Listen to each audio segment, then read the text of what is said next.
Alrighty, welcome. I wanted to chat about autosuggestion today because it's an incredible tool that we almost underuse and we forget about a lot. So, as we are kind of growing our mindset and coming into this, maybe it's new for you, maybe it's not, maybe this is a reminder. I want you to go back to what you've learned, because I know you've learned this already, and go back into your affirmations. So start doing them again. And if you're new to this, it's creating an affirmation that is aligned for what you're currently working on. So, whatever is your C type goal, create an affirmation around that and then start writing it out. So find a sentence, a couple words, something. Generally, you want it to start with I am. If it's you're working on something like the belief in you has to change in order for you to have what it is that's on your goal card. So work on that, put some power words into it, create an affirmation that really speaks to you and really resonates, and then get back to doing it, start writing it out. This is the power of autosuggestion. And this is the tools that we can use to actually get the life that we want. And the other tool is visualization. So you actually creating what that picture looks like of you with that goal already achieved. So you can come up with, what does the space around you look like? If you're putting it out there that you want a new home, what does the home look and feel like? What do the floors feel like under your feet? What smells are you smelling? This is when you want to engage those senses and to bring that visualization so much clearer, so much deeper. You are the only person that can actually do this. No one knows what your vision looks like, because we can say whatever kind of goal, and in someone else's mind, it's going to look completely different. So it's up to you. You are the one that gets to change this current life that you're living and create the goal achieved version. And you are the only one that can do the visualization. And maybe you're like, hey, I don't want a material thing. I want a feeling, because you don't know what that material thing is yet. That's okay too. Create what that feeling is.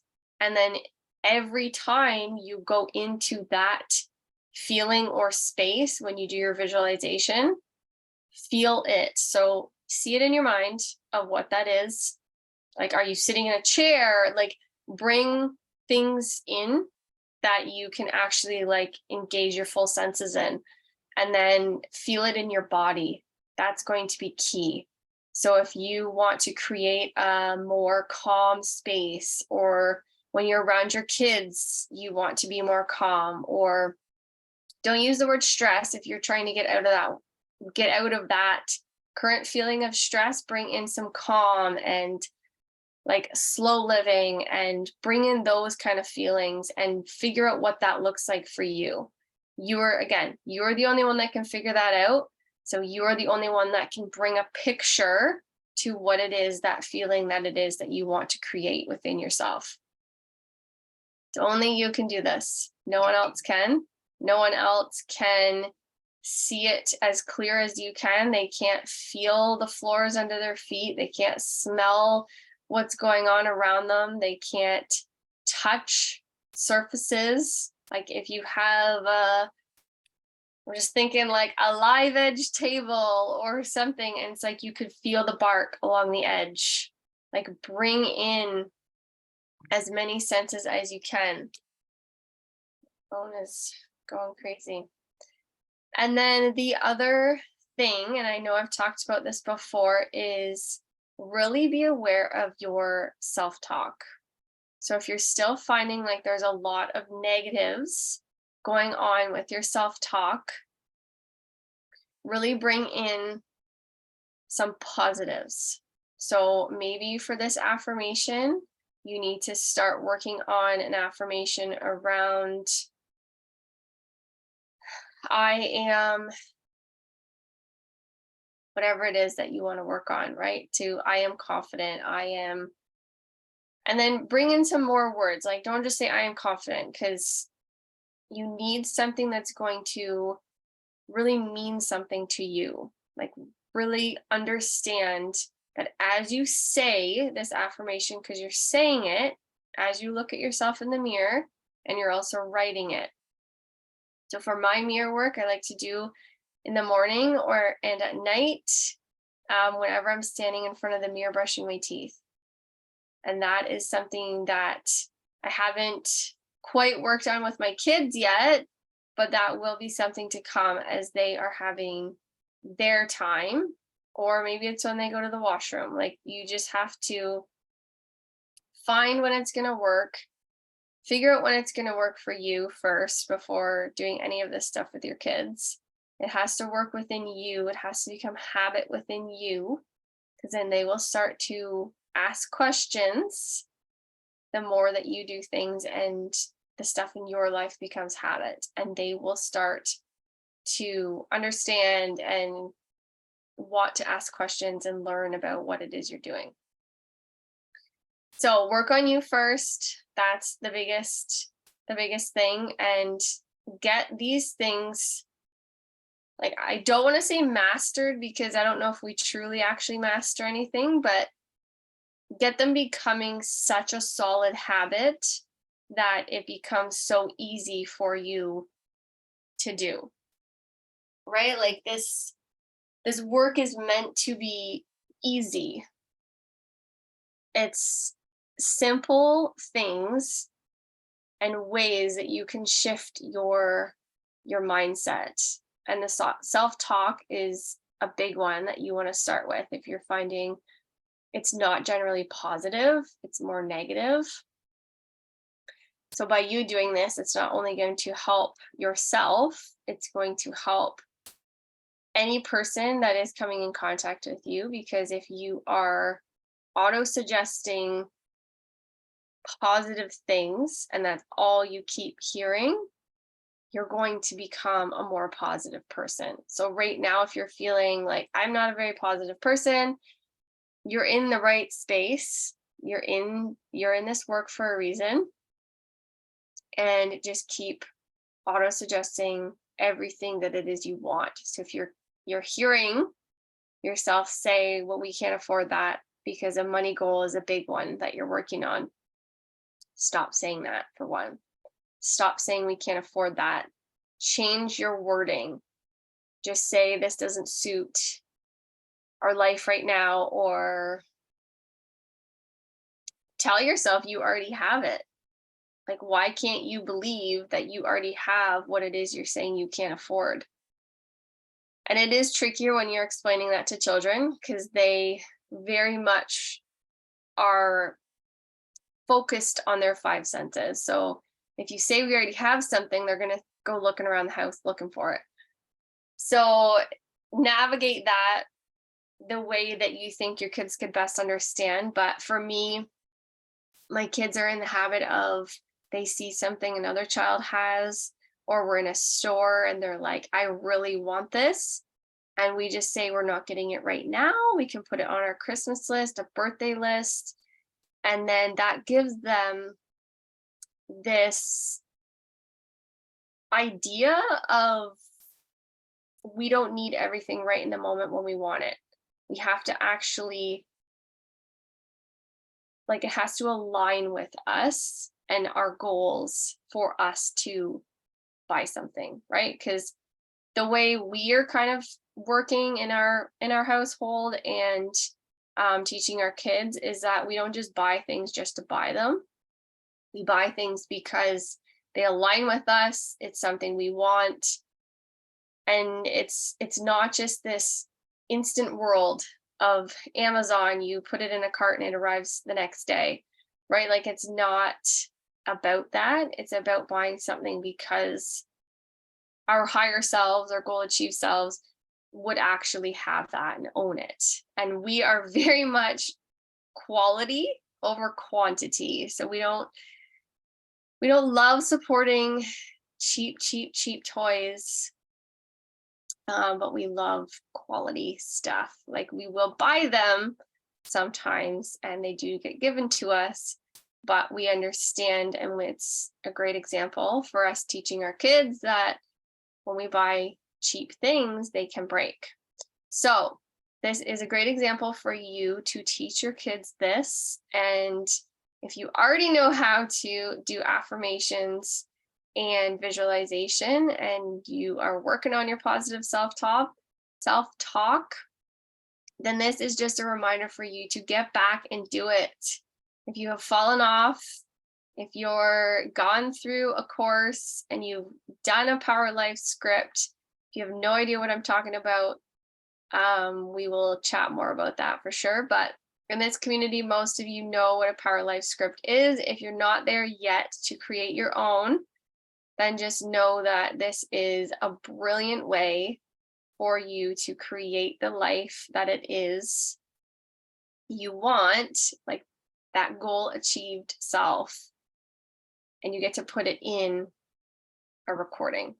So this is another brilliant way to auto-suggest what it is that you want in your life, because as we know, this is super important to actually get what we want in our life, right? So those are kind of my tips, because the power of these tools, don't underestimate them, because this is something that I completely underestimated in the beginning of my work 3 years ago. And I have no regrets, because I know I had to learn the power of it before I could actually understand it.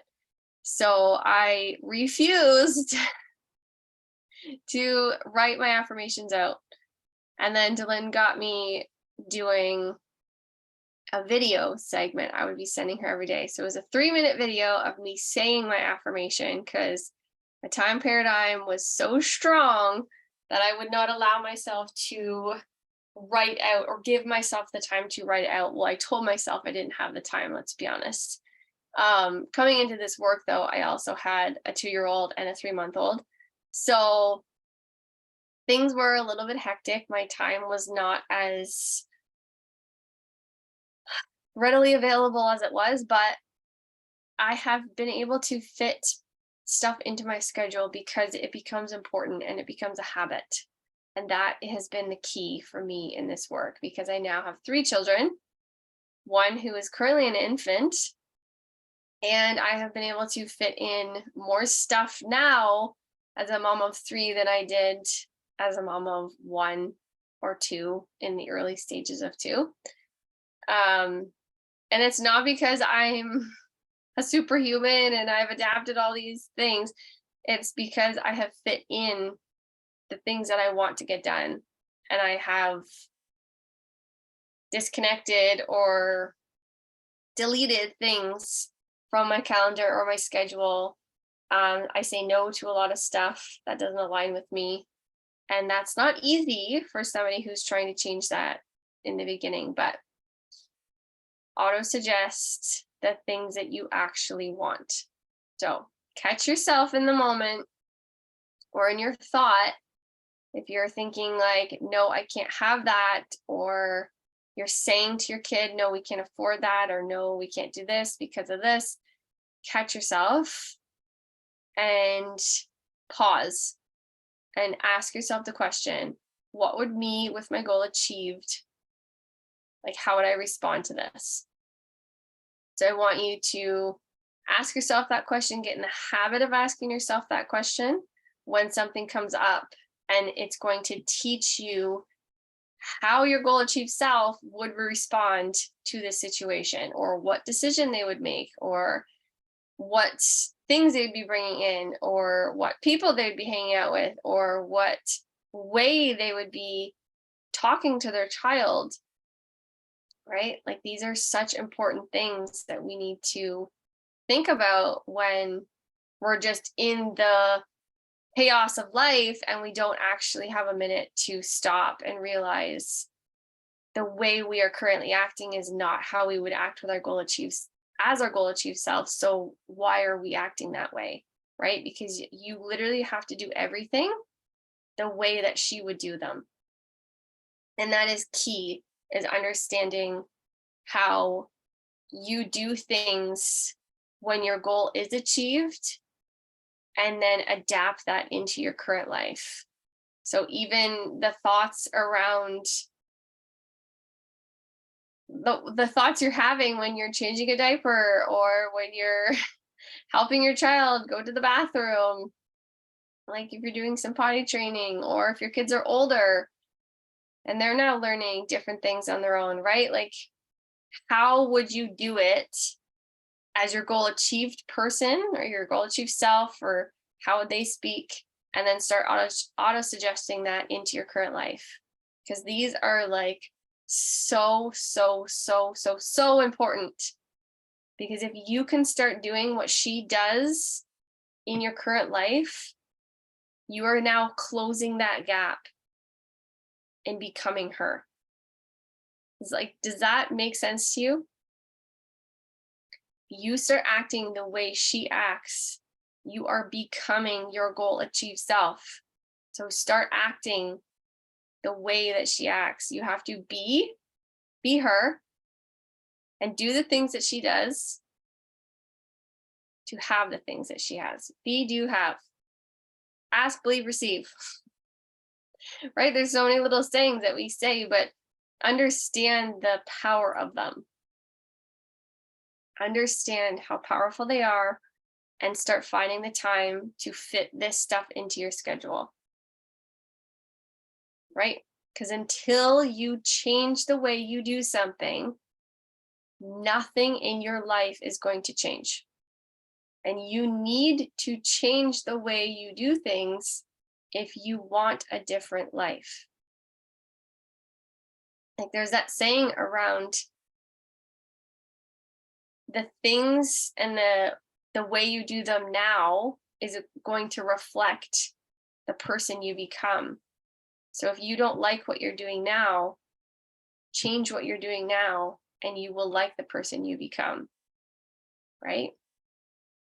Like, it takes time to shift that, because our paradigms and our habits and beliefs can be so strong. But in order for you to start living the life that you want, you need to start shifting into like adapting a new piece every day, a new piece every week, and like multiple pieces every month. Start adapting that in, adding it into your schedule, fitting it in, deleting or delegating the stuff that doesn't fit anymore, and then start bringing in this new person or new way of life, and you will change who you are. In a year from now, you will not even be the same person. It works. Like, this is exactly what we need to do in order for us to understand that this is real, right? Like, we have to start doing it. You can think it's real through somebody else, but until you experience it on your own and you actually see the power of it, you see a 30-day writing of an affirmation and saying it to yourself and visualizing it and all the things.